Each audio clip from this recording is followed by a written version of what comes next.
ಅರವಿಂದಮ್ಮ, ಅಮೃತಗಳಿಗೆ ಸಮಯ ಹತ್ರ ಬರ್ತಿದೆ. ಆ ಸಮಯದೊಳಗೇನೆ ಪೂಜೆನ ಮುಗಿಸ್ಬೇಕಾಗತ್ತೆ. ಅಮೃತಗಳಿಗೆ ಮುಗಿದೋದ್ರೆ ಇನ್ನು ನಾವೇನ್ ಮಾಡಿದ್ರು ಪ್ರಯೋಜನ ಇರೋದಿಲ್ಲ.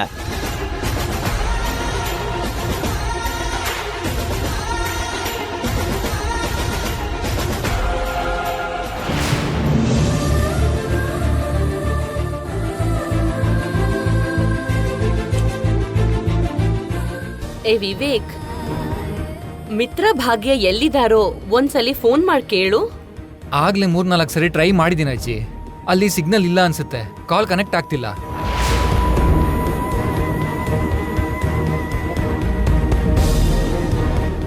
ಮಿತ್ರ ಅವ್ರೆ, ಸ್ವಲ್ಪ ಬೇಗ ಹೋಗಿ. ಅಮೃತಗಳಿಗೆ ಕಳಿಯೋದ್ರೊಳಗೆ ನಾವು ಗುಡಿಲಿ ಇರ್ಬೇಕು. ನೀನು ಯೋಚನೆ ಮಾಡಬೇಡ ಭಾಗ್ಯ, ನಾವು ಆನ್ ಟೈಮ್ ರೀಚ್ ಆಗ್ತೀವಿ. ಇನ್ನೀ ಪೂಜೆ ಅರ್ಧಕ್ಕೆ ನಿಂತು ಹೋಗುತ್ತೋ ಏನೋ.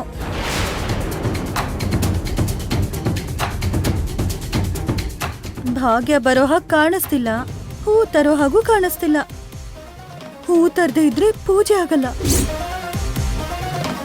ಭಾಗ್ಯದಿಂದ ನಂದನ್ ಫ್ಯಾಮಿಲಿಗೆ ಇಂಥ ದೊಡ್ಡ ಲಾಸ್ ಆಗುತ್ತೆ ಅಂತ ನನ್ ಕನ್ಸಲ್ಲಿ ಕೂಡ ಅನ್ಕೊಂಡಿರ್ಲಿಲ್ಲ ಆಂಟಿ.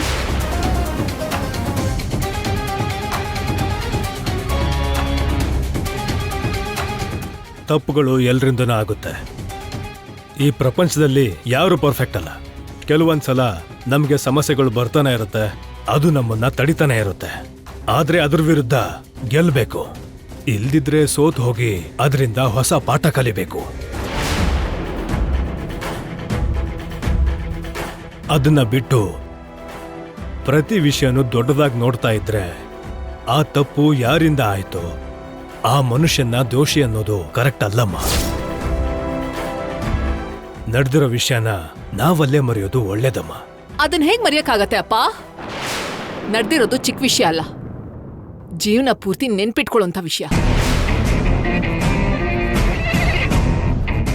ತಪ್ಪು ಮಾಡ್ದಾಗ್ಲೇ ತಪ್ಪು ಮಾಡಿದವ್ರಿಗೆ ತಮ್ಮ ತಪ್ಪನ್ನ ಹೇಳ್ಬೇಕು, ಅವ್ರ ತಪ್ಪನ್ನ ಬೆರಳೆತ್ತಿ ತೋರಿಸ್ಬೇಕು. ಅವ್ರ ತಪ್ಪು ಹೆಜ್ಜೆನ ಅವ್ರಿಗೆ ಅರ್ಥ ಆಗೋ ಹಾಗೆ ಮಾಡ್ಬೇಕು. ಇಲ್ಲ ಅಂದ್ರೆ ಪ್ರತಿಯೊಬ್ರು ತಪ್ಪನ್ ಮಾಡ್ತಾನೆ ಹೋಗ್ತಿರ್ತಾರೆ. ಇವತ್ತು ಭಾಗ್ಯ ಮಾಡಿರೋದು ಚಿಕ್ಕ ತಪ್ಪಲ್ಲ ಅಪ್ಪ, ಹಾಗೆ ಬಿಟ್ಬಿಡೋದಕ್ಕೆ. ಈ ಪೂಜೆ ಎಷ್ಟು ಮುಖ್ಯ ಅಂತ ಪುರೋಹಿತರು ಹೇಳ್ತಾನೆ ಇದ್ದಾರೆ. ಪ್ರತಿಯೊಂದು ಭಾಗ್ಯನ್ ಕೈಯಲ್ಲೇ ನಡಿಬೇಕು ಅಂತ ಮೊದ್ಲಿಂದಲೂ ಎಚ್ಚರಿಸ್ತಾನೆ ಇದ್ದಾರೆ. ಹಾಗಿರುವಾಗ ಭಾಗ್ಯ ಎಷ್ಟು ಜಾಗೃತಿ ಆಗಿರ್ಬೇಕು ಹೇಳಿ? ನೀನೀಗ ನಡೆದು ಹೋಗಿರೋ ವಿಷಯದ ಬಗ್ಗೆ ಮಾತಾಡ್ತಾ ಇದೀಯಾ, ನಾನು ನಡಿಬೇಕಾಗಿರೋ ವಿಷಯದ ಬಗ್ಗೆ ಮಾತಾಡ್ತಾ ಇದ್ದೀನಿ. ಭಾಗ್ಯ ಅಜಾಗ್ರತೆ ಮಾಡಿಲ್ಲ, ಅವಳಿಗೆ ತಪ್ಪೆಲ್ಲಾಗಿದೆ ಅಂತನೂ ಗೊತ್ತಿಲ್ಲ. ಆದ್ರೆ ಒಂದನ್ ಮಾತ್ರ ನೆನಪಿಟ್ಕೋ, ಈಗ ಯಾವ ಸಂಕಲ್ಪ ಮಾಡಿ ಅವಳು ಹೊರಗೋದ್ಲು ಅದನ್ನ ನೆರವೇರಿಸ್ಕೊಂಡೇ ಬರ್ತಾಳವಳು.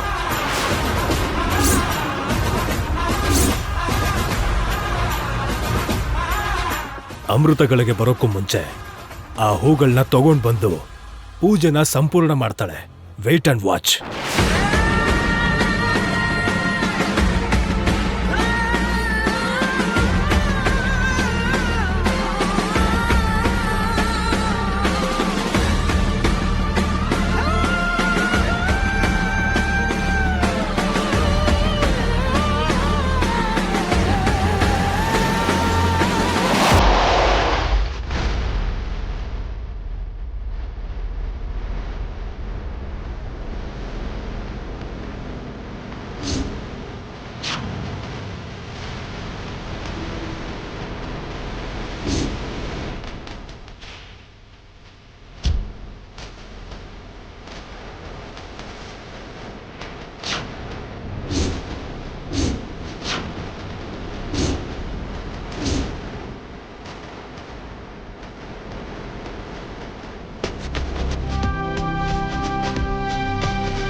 ನೋಡಿದ್ಯಾ ಅರವಿಂದ, ಸಂಕಲ್ಪ ಬಲದ ಮುಂದೆ ಸಾಧಿಸದೇ ಇರೋದು ಏನೂ ಇಲ್ಲ ಅಂತ ಭಾಗ್ಯ ನಿರೂಪಿಸ್ಬಿಟ್ಲು.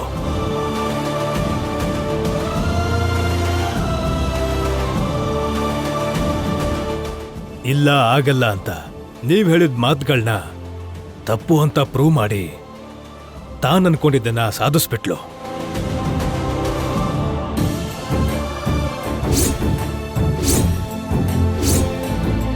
ಪುರೋಹಿತ್ರೆ, ಅಮೃತಗಳಿಗೆ ಮುಗ್ದೋಗಿಲ್ಲ ಅಲ್ವಾ?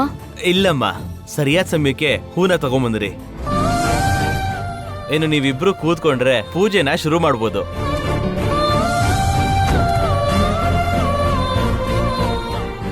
ಅಮ್ಮ ಮನೀಷಾ, ನೀನು ನಡೆದಿರೋ ತಪ್ಪಿನ ಬಗ್ಗೆ ಚುಚ್ಚು ಮಾತಾಡ್ತಾ ನಿಂತಿದ್ದೆ. ಆದ್ರೆ ಎಲ್ಲೂ ತಪ್ಪಾಗ್ಬಾರ್ದು ಅನ್ನೋ ಸಂಕಲ್ಪದಿಂದ ಸಾಧಿಸಿದವಳು ಭಾಗ್ಯ.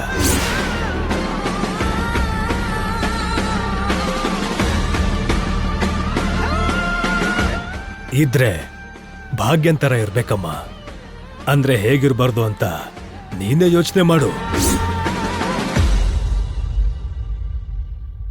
ಓಂ ಮಹಾಲಕ್ಷ್ಮೀ ದೇವತಾಭ್ಯೋ ನಮೋ ಮಹಾಲಕ್ಷ್ಮೀಂ ಕ್ಷೀರಸಮುದ್ರರಾಜತನಯಾಂ ಶ್ರೀರಂಗಧಾಮೇಶ್ವರೀಂ ದಾಸೀಭೂತ ಸಮಸ್ತದೇವನತಾಂ ಲೋಕೈಕದೀಪಾಂಕುರಾಂ ಶ್ರೀಮನ್ಮಂದಕಟಾಕ್ಷಲಬ್ಧವಿಭವದ್ಬ್ರಹ್ಮೇಂದ್ರಗಂಗಾಧರಾಂ ತ್ವಾಂ ತ್ರೈಲೋಕ್ಯಕುಟುಂಬಿನೀಂ ಸರಸಿಜಾಂ ವಂದೇ ಮುಕುಂದಪ್ರಿಯಾಂ ಸರ್ವಮಂಗಳಮಾಂಗಳ್ಯೇ ಶಿವೆ ಸರ್ವಾರ್ಥಸಾಧಿಕೆ ಶರಣ್ಯೇ ತ್ರ್ಯಂಬಕೆ ಗೌರಿ ನಾರಾಯಣಿ ನಮೋಸ್ತುತೆ. ಪದ್ಮೇ ಸ್ಥಿತಾಂ ಪದ್ಮವರ್ಣಾಂ ತಾಮ್ಯೋಪಫ್ರಯೇ ಶ್ರಿಯಂ ಚಂದ್ರಾಂ ಪ್ರಭಾಸಾಂ ಯಶಸಾಜ್ವಲಂತೀಂ ಶ್ರಿಯಂ ಲೋಕೆ ದೇವಸುಷ್ಟಾಮುದಾರಾಂ ತಾಂ ಪದ್ಮಿನೀಮೀಂ ಶರಣಮಹಂ ಪ್ರಪದ್ಯೆ ಏರ್ಮೇ ಲಕ್ಷ್ಮೀ ಏರ್ಮೇ ನಶ್ಚಿತಾಂ ತ್ವಾಂ ವೃಣೇ. ಅಮ್ಮ ಭಾಗ್ಯ, ಪೂಜೆ ದಿಗ್ವಿಜಯದಿಂದ ಪೂರ್ತಿ ಆಯ್ತು.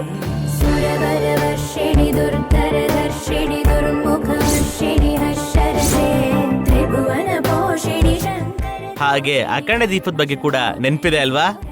ಕೊನೆ ದಿನದವರೆಗೂ ಯಾವ ಪರಿಸ್ಥಿತಿಯಲ್ಲೂ ಆರಿ ಹೋಗ್ಬಾರ್ದು. ಅದಕ್ಕೆ ಬೇಕಿರೋ ಜಾಗ್ರತೆಗಳನ್ನ ತಗೊಳ್ಳಿ. ಸರಿ ಪುರೋಹಿತ್ರೆ. ಜಾನು ಪ್ಲೀಸ್ ಪ್ಲೀಸ್, ಒಂದೇ ಒಂದ್ಸಾರಿ ಪ್ಲೀಸ್ ಜಾನು.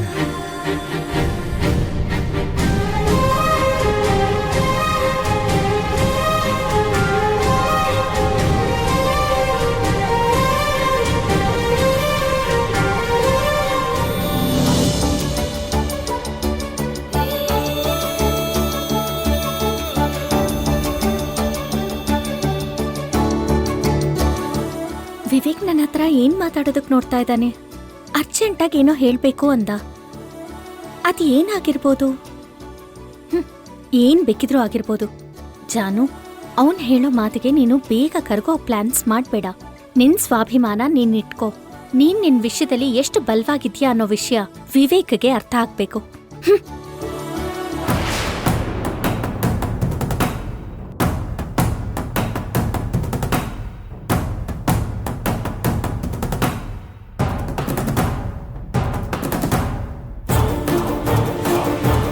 ವಿವೇಕ್ ಇಲ್ಲೇ ಬಂದಿದ್ನಲ್ಲ, ಅಷ್ಟು ಬೇಗ ಎಲ್ಲಿ ಹೋಗಿರ್ಬೋದು?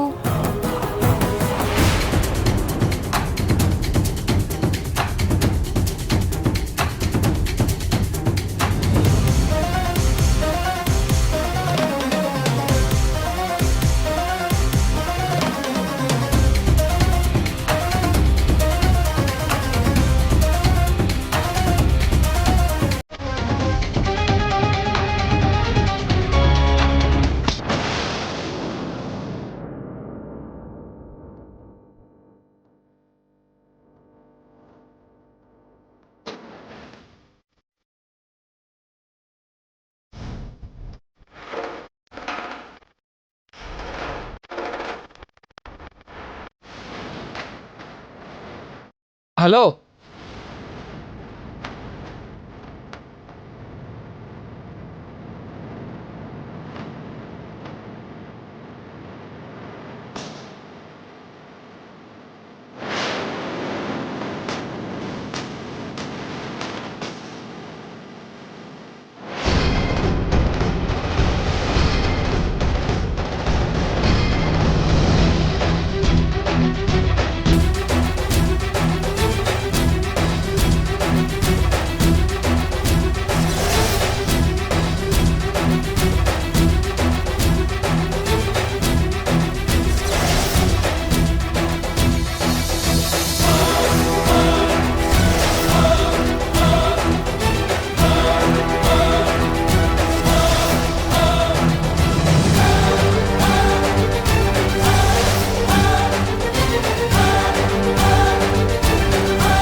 ಮುಖ್ಯವಾದ ವಿಷಯ ಮಾತಾಡ್ಬೇಕು ಅಂದ್ರೆ ನಾನ್ ಏನು ಅಂತ ಅನ್ಕೊಂಡೆ.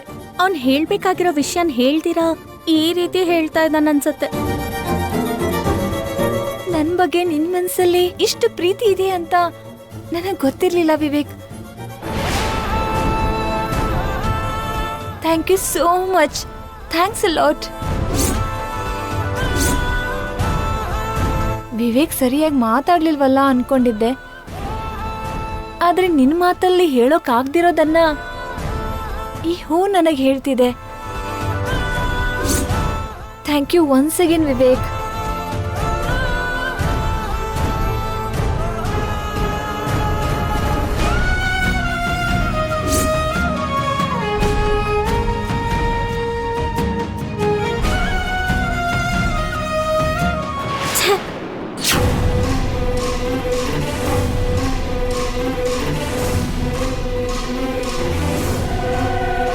ಜಾನು, ನೀನೀಗ ಏನ್ ಯೋಚನೆ ಮಾಡ್ತಾ ಇದ್ಯಾ ಅಂತ ನನಗೆ ಗೊತ್ತು.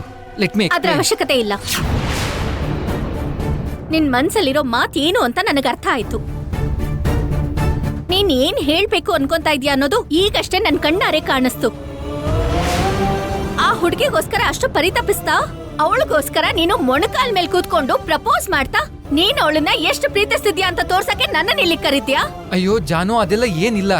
ನೀನ್ ನೋಡಿರೋದು ಯಾವ್ದು ನಿಜ ಅಲ್ಲ. ಓಹೋ, ಹೌದಾ? ನಾನು ನೀನು ಈ ದೇವಸ್ಥಾನಕ್ ಬಂದಿರೋದು, ಅಕ್ಕ ಬಾವ ಪೂಜೆ ಮಾಡ್ತಾ ಇರೋದು, ಇದೆಲ್ಲಾನು ಸುಳ್ಳ? ಇಲ್ಲ ಅಂದ್ರೆ ನಾವೆಲ್ಲರೂ ಇವಾಗ ಕನ್ಸ್ ಕಾಣ್ತಾ ಇದೀವ. ಇನ್ನು ಏನ್ ಹೇಳ್ಬೇಕು ಅಂತಿದ್ಯಾ? ಹಾಗಲ್ಲ ಜಾನು, ಒಂದ್ಸರಿ ನಾನು ಹೇಳೋದ್ ಕೇಳು. ಈ ತರ ಮೋಸದ ಮಾತುಗಳು, ಸೃಷ್ಟಿ ಮಾಡಿರೋ ಕತೆಗಳನ್ನ ಯಾರಾದ್ರೂ ಮಕ್ಳಿಗೆ ಹೋಗಿ ಹೇಳು, ನನಗಲ್ಲ.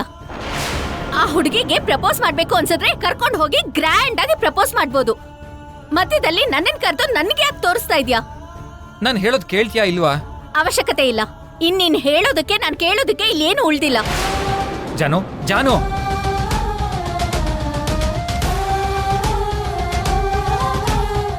ಈ ಹುಡುಗಿರು ಯಾವಾಗ್ಲೂ ಹೀಗೆನಾ? ಹೇಳೋದ್ ಯಾವ್ದು ಪೂರ್ತಿ ಕೇಳೋದೇ ಇಲ್ವಾ? ಅವ್ರು ನೋಡಿದ್ದು ಅವ್ರಿಗೆ ಅನ್ಸಿದ್ದನ್ನೇ ಯಾವಾಗ್ಲೂ ನಿಜ ಅಂತ ಅನ್ಕೋತಾರಲ್ಲ. ಅಲ್ಲ, ನಾನ್ ಏನ್ ಹೇಳ್ಬೇಕು ಅನ್ಕೊಂಡೋ, ಅಲ್ಲಿ ಏನ್ ನಡೀತು ಅಂತ ಒಂದ್ ಸ್ವಲ್ಪ ಕೂಡ ಅರ್ಥ ಮಾಡ್ಕೊಳ್ಳೋದಕ್ಕೆ ಟ್ರೈ ಮಾಡಲ್ವಲ್ಲ.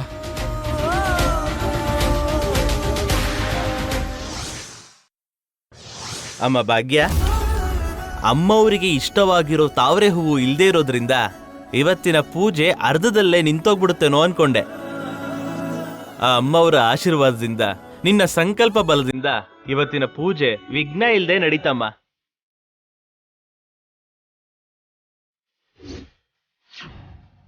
ಇನ್ನು ನಾಳೆ ನೀವು ಮಾಡೋ ಕೊನೆ ಪೂಜೆ ಜೊತೆಗೆ ಪ್ರತಿ ವರ್ಷ ನಡೆಸೋ ಸಂಕಲ್ಪ ಪೂಜೆ ಸಂಪೂರ್ಣ ಆಗತ್ತೆ.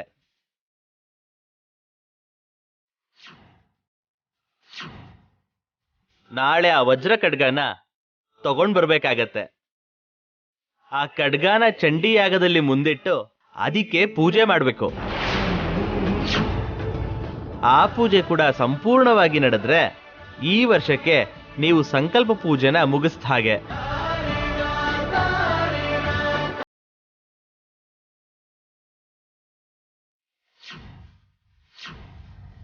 ಆದ್ರಿಂದ ನಾಳೆ ನಡೆಸಬೇಕಾಗಿರೋ ಪೂಜೆ ತುಂಬಾ ಮುಖ್ಯವಾದದ್ದು.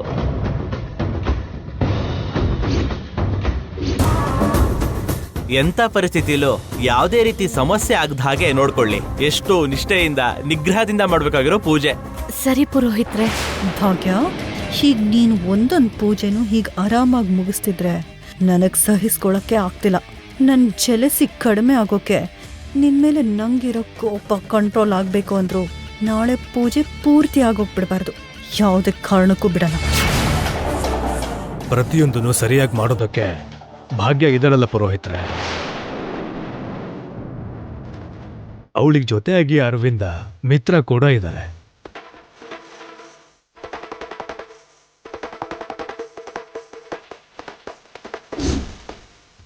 ಎಲ್ಲ ಅನ್ಕೊಂಡ ಹಾಗೆ ನಡೆಯುತ್ತೆ.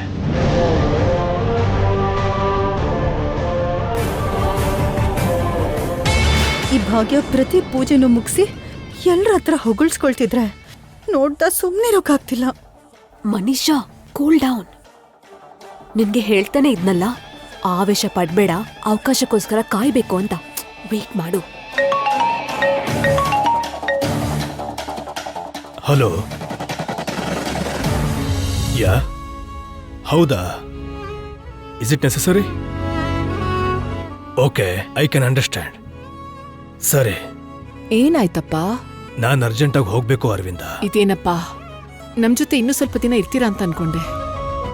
ಇರೋ ಅವಕಾಶ ಇದ್ದಿದ್ರೆ ನಾನು ಇರ್ತಿದ್ದೆ. ಅವಕಾಶ ಇಲ್ದಿರೋದಕ್ಕೇನೆ ಹೋಗ್ಬೇಕಾಗಿರೋದು. ಸರಿಯಪ್ಪ. ಅಮ್ಮ ಭಾಗ್ಯ, ಯಾರ ಜೊತೆಗೆ ಇದ್ರು ಇಲ್ದಿದ್ರು ನಿನ್ಗಿರೋ ಧೈರ್ಯನೇ ನಿನ್ ಜೊತೆ ಬಲವಾಗಿರುತ್ತೆ. ನಿನ್ನ ಮನೋಬಲನೆ ನಿನ್ನ ಹೆಜ್ಜೆ ಹೆಜ್ಜೆಗೂ ಹೆದರಿಸ್ದೆ ಮುಂದೆ ಹೋಗೋ ಹಾಗೆ ಮಾಡುತ್ತಮ್ಮ. ನಂಬಿಕೆನ ಯಾವತ್ತೂ ಕಳ್ಕೋಬಾರ್ದು. ಪ್ರಯತ್ನನ ಯಾವತ್ತೂ ಮಧ್ಯದಲ್ಲೇ ಬಿಡಬಾರ್ದು. ನಿನಗೆ ಎಲ್ಲನೂ ಒಳ್ಳೇದೇ ಆಗುತ್ತಮ್ಮ.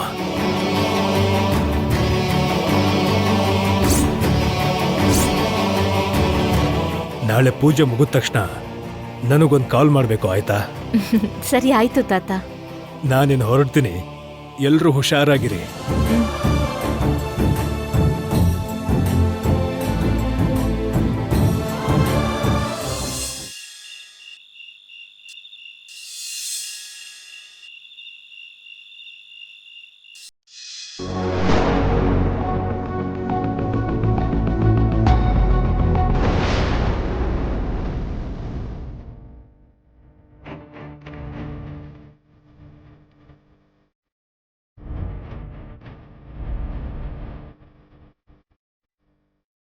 ಸಂಜನಾ, ಹಾ? ನೀನ್ ಇಲ್ಲಿದ್ಯಾ? ಇಲ್ಲೇನ್ ಮಾಡ್ತಿದ್ಯಾ? ಏನಿಲ್ಲ ಸಂತೋಷ್. ನೀನ್ ಮಾಮೂಲಾಗೆ ಕಡಿಮೆ ಮಾತಾಡ್ತೀಯಾ ಅಥವಾ ನನ್ನ ಅವಾಯ್ಡ್ ಮಾಡೋಕ್ಕೋಸ್ಕರ ಕಡಿಮೆ ಮಾತಾಡೋ ತರ ನಟಿಸ್ತಿದ್ಯಾ? ಛೇ, ನಾನ್ ಯಾಕೆ ಅವಾಯ್ಡ್ ಮಾಡ್ಲಿ ಸಂತೋಷ್? ಹೇಳೋ ಮಾತಲ್ಲಿ ಅವಾಯ್ಡೆನ್ಸ್ ಕಾಣಿಸ್ತೇ ಹೋದ್ರು ನೀನ್ ನಡ್ಕೊಳ್ಳೋ ರೀತಿಲಿ ನಂಗೆ ಅದೇ ಕಾಣಿಸ್ತಿದೆ.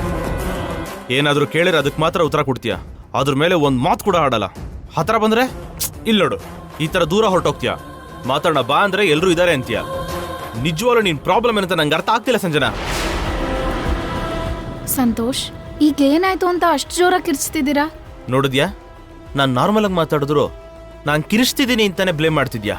ಸಂತೋಷ್, ನೀವ್ ಅನ್ಕೊಂಡಿರೋ ಹಾಗೆ ಏನಿಲ್ಲ. ನಾನ್ ನಾರ್ಮಲ್ ಆಗಿ ಕಡಿಮೆನೆ ಮಾತಾಡೋದು. ಅದ್ ನಿಮ್ಗೆ ಅವಾಯ್ಡ್ ಅನ್ನಿಸ್ತಿದೆ ಅಷ್ಟೇ.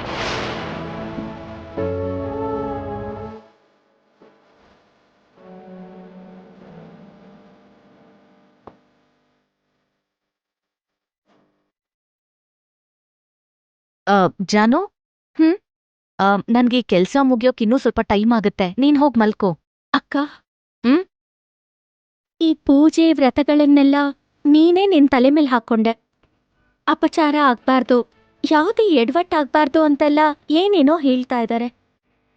ನಿನ್ನಿಂದ ಯಾವುದೇ ಸಣ್ಣ ತಪ್ಪಾದ್ರೂ ಕೂಡ ನಿನ್ನನ್ನ ಎಷ್ಟೆಲ್ಲ ಅಂತಾರೆ ಅಂತ ನನಗ್ ಭಯ ಆಗ್ತಾ ಇದೆ. ಜಾನು, ಒಳ್ಳೆ ಮನ್ಸಿಂದ ಮಾಡಿದ್ರೆ ಯಾವ ತಪ್ಪು ಆಗಲ್ಲ. ನಮ್ ಹುಷಾರಲ್ಲಿ ನಾವಿದ್ರೆ ಯಾವ ಅಪಚಾರನೂ ಆಗಲ್ಲ. ನೀನ್ ಸುಮ್ನೆ ಹೆದ್ರುಬೇಡ.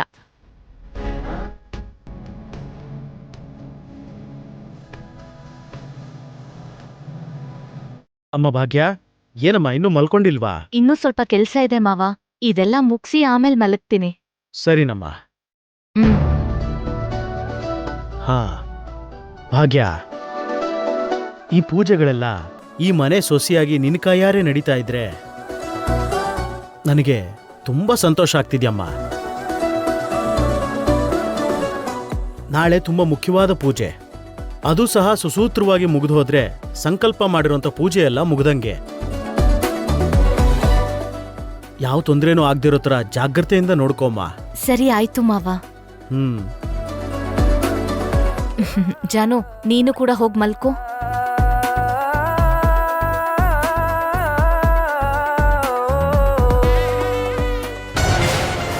ನೋಡು ಸಂಜನಾ, ನಿನಗೂ ನನಗೂ ಮದುವೆ ಆಗ್ಬೇಕು ಅಂತ ನಮ್ ದೊಡ್ಡವರು ಡಿಸೈಡ್ ಮಾಡಿದ್ದಾರೆ.